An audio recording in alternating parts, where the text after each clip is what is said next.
Corporation ഭരണസമിതിക്കെതിരെ CPM തെരഞ്ഞെടുപ്പ് കാലത്തും അതിനു മുൻപും നിരന്തരം നടത്തിക്കൊണ്ടിരുന്ന കള്ളപ്രചരണങ്ങൾക്ക് ജനങ്ങൾ നൽകിയ തിരിച്ചടിയാണ് കോർപ്പറേഷനിൽ മിന്നുന്ന വിജയമെന്ന് UDF നേതാക്കൾ വാർത്താസമ്മേളനത്തിൽ പറഞ്ഞു. നിരന്തരം കോർപ്പറേഷനിലെ UDF ഭരണസമിതിക്കെതിരെ ഒരു ഭാഗത്ത് പാർട്ടിക്കാരെ കൊണ്ട് സമരം ചെയ്യിച്ചും മറുഭാഗത്ത് സർക്കാരിന്റെ അധികാരങ്ങൾ ഉപയോഗിച്ച് ഉദ്യോഗസ്ഥരെ ഉപയോഗിച്ച് ഞെരുക്കിയും കോർപ്പറേഷന്റെ വികസനക്ഷേമ പ്രവർത്തനങ്ങൾ തടസ്സപ്പെടുത്താനാണ് CPM ശ്രമിച്ചത്. അവയെല്ലാം അതിജീവിച്ച് 700 കോടിയോളം രൂപയുടെ വികസന പ്രവർത്തനങ്ങൾ ഞങ്ങൾക്ക് നടത്താൻ സാധിച്ചു. അക്കാര്യങ്ങളെല്ലാം തന്നെ അക്കമിട്ട് ജനങ്ങളുടെ മുന്നിൽ അവതരിപ്പിക്കുകയും അത് ജനങ്ങൾ സ്വീകരിക്കുകയും ചെയ്തു എന്നാണ് തിരഞ്ഞെടുപ്പ് ഫലത്തിലൂടെ മനസ്സിലാകുന്നത്. കോർപ്പറേഷൻ നടപ്പിലാക്കിയ ഓരോ വികസനക്ഷേമ പ്രവർത്തനങ്ങൾക്കും കുറ്റവും കുറവും കണ്ടെത്താനും അവ ജനങ്ങളുടെ മുന്നിൽ വികലമായി അവതരിപ്പിക്കാനുമാണ് CPM ശ്രമിച്ചിട്ടുള്ളത്. അധികാരവും സാമ്പത്തിക ശേഷിയും ഉപയോഗിച്ച് വലിയ AI വീഡിയോകൾ ഇറക്കി കോർപ്പറേഷൻ ഭരണം പിടിച്ച് കണ്ണൂരിനെ സിംഗപ്പൂരാക്കാൻ ഇറങ്ങിത്തിരിച്ച CPMന്റെ ജില്ലാ സെക്രട്ടറി സ്വന്തം പഞ്ചായത്തിലും വാർഡിൽ പോലും ദയനീയമായി പരാജയപ്പെടുന്ന കാഴ്ചയാണ് നാം കണ്ടത്. ഉത്തരത്തിലും കക്ഷത്തിലുമുള്ളത് പോകുന്ന അതിദയനീയ സ്ഥിതിയിലാണ് CPM എത്തിപ്പെട്ടിരിക്കുന്നത്. BJP, SDPI പോലുള്ള വർഗീയ കക്ഷികളുമായി രഹസ്യധാരണകളും തെരഞ്ഞെടുപ്പിലുണ്ടായി എന്നതാണ് ഫലം തെളിയിക്കുന്നത്.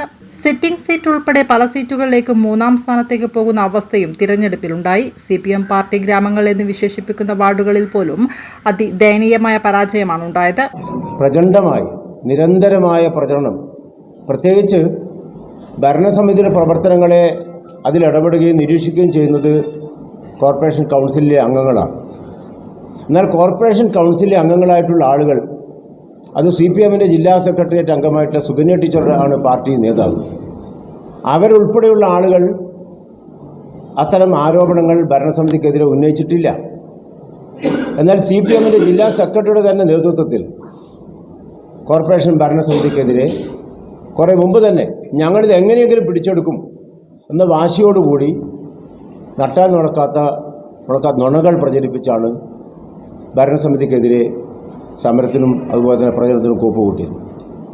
അതൊന്നും ഫലിക്കുന്നില്ല എന്ന് വന്നപ്പോഴാണ് അവസാന ഘട്ടത്തിൽ ഞങ്ങൾ മുന്നോട്ട് വെച്ചത് മുഴുവൻ വികസനങ്ങളാണ്, ചെയ്ത കാര്യങ്ങൾ, കഴിഞ്ഞ 5 വർഷത്തിനിടയിൽ ചെയ്ത നല്ല കാര്യങ്ങൾ, അതിൻ്റെ ഗുണഭോക്താക്കളായ ജനങ്ങൾ എല്ലാ തലത്തു നിന്നും ഭരണസമിതിയെ ശ്ലാഘിക്കുന്ന പ്രവർത്തനങ്ങളുണ്ടായപ്പോൾ അതിനെതിരെയുള്ള ഒരു പ്രവർത്തനം എത്രയായാലും വിജയിക്കില്ല എന്ന് ബോധ്യമായപ്പോഴാണ് പിന്നീട് അവസാനത്തെ ഘട്ടത്തിൽ ഒരു AI വീഡിയോയുമായിട്ട് ജനങ്ങളെ പറ്റിക്കാൻ വേണ്ടി ഇറങ്ങിയത്. CPM ആണത് പറയുന്നത് എന്നതുകൊണ്ട് തന്നെ അത് വിശ്വാസത്തിലെടുക്കാൻ കണ്ണൂരിലെ വോട്ടർമാർ തയ്യാറായിട്ടില്ല. അവരെ നിഷ്കരണം പരാജയപ്പെടുത്തുന്നതാണ് കണ്ടത്. അതൊന്ന് വിശകലനം ചെയ്യുമ്പോൾ വാസ്തവത്തിൽ CPM എവിടെയാണ് എത്തി നിൽക്കുന്നത് എന്ന് അത്ഭുതത്തോടെ നിരീക്ഷിക്കേണ്ടി വരും. ഒരു വശത്ത് BJPയുമായിട്ടുള്ള ബാന്ധവം നമ്മളൊക്കെ രഹസ്യമായിട്ടാണ് പണ്ട് നടത്തിയെന്നാവും. ഇത് പരസ്യമായ ബാന്ധവം. കാരണം CPM അത് ചെയ്തിരിക്കുന്നത് UDFന്റെ വോട്ടുകൾ, സീറ്റുകൾ, കോൺഗ്രസിൻ്റെ സീറ്റുകൾ, മുസ്ലിം ലീഗിൻ്റെ സീറ്റുകൾ, അതിൽ ആ സ്ഥലങ്ങളിൽ CPMന് വിജയിക്കാൻ